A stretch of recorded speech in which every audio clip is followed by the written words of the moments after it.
Binibigyan na natin ng konting pahinga ng mga bata. Ayan. Kaya kung napagod sa upo kayo, ayan.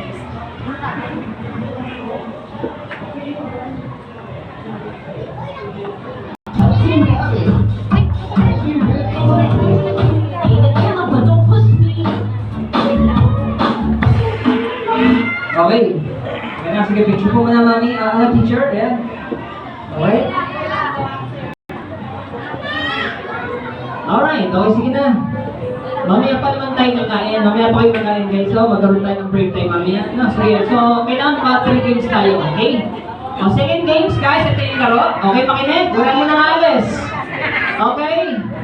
O, stay here. Guys, walang alis sa mga pwesto.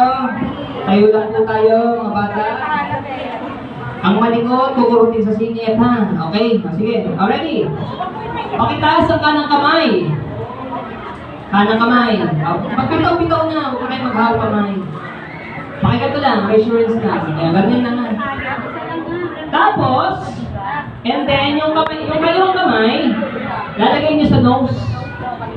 Touch your nose. Ganyan ko yan. Taas ang kanang kamay.